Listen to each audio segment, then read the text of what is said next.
Hey everybody, welcome to Bible Talk from the Green Room. It is Saturday morning. We are in lesson number 33 of Journey of a Lifetime. This week we are talking about the book of 2 Corinthians. Last week we discussed 1 Corinthians there. Paul wrote a very stern letter in 1 Corinthians, and then I think he began to wonder how they had taken it. Had it been too stern for them and kind of what their response would be. So he hoped that Titus would be able to go and connect with them and see how things were going. And Paul sent Titus, and then Paul started heading that way to Troas to meet with him. But Titus wasn't there, and he had trouble kind of wondering, hey, what was going on here? But he ended up meeting Titus at Macedonia. And he found out that the letter was very well received and that the desired changes were being made there. And that was very good news for Paul there. And so he began to write 2 Corinthians. And most think that he wrote that from the Philippi region there. The book is broken down into three sections. The first section here, Paul explains his ministry in chapters 1 through 7. Many harsh charges were made against Paul during this time there. Some were written to him, and some of them were probably face-to-face confrontations there. But all that had been settled by now, and Paul gave his normal greeting there. And then, he referred to the riot in Ephesus that's talked about in Acts 19, and he talked about the severe pressure he had been under. But he was at a point, it was kind of a sigh of relief right now. And this paragraph here says the difficulties with the Corinthians had caused much pain to Paul as well as to them. It had all been worked out now, and Paul generously forgives all who had wronged him. And he also encouraged the church at this time to be a very forgiving church there. The second of the chapter 6 and 7 there, Paul ends that section with an appeal for them to continue living holy.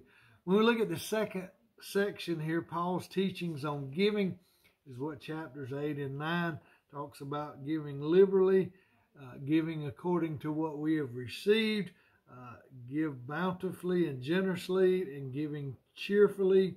And it says, those who give generously shall reap generously. And it discussed tithing in the Old Testament there.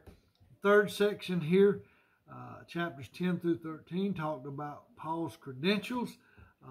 It said that some had charged that Paul was very tough in his writings, but there wasn't much to him face-to-face. That kind of reminded me of social media these days.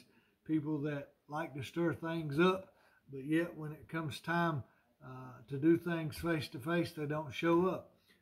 Someone may blast their local town board about the way they do things, but yet they never show up at the meetings to voice their opinion in a civil way and try to bring some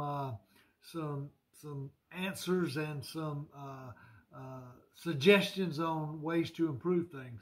That's kind of what they were saying about Paul there, and he kind of went in and said, hey, I've been whipped and flogged, I've been in prison, I've been beaten with rods, I've been stoned, I've been shipwrecked, and I've been in many other perils and dangers. And that's kind of what, he was saying there, defending himself.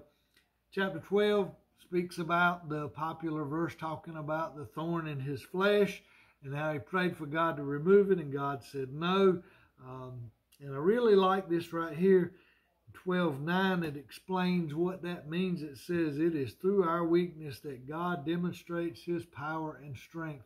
I talked about this the other week, either on a Bible talk message or in a sermon, but how we go through trials in life sometimes and we can't figure out why these things are going on in our lives.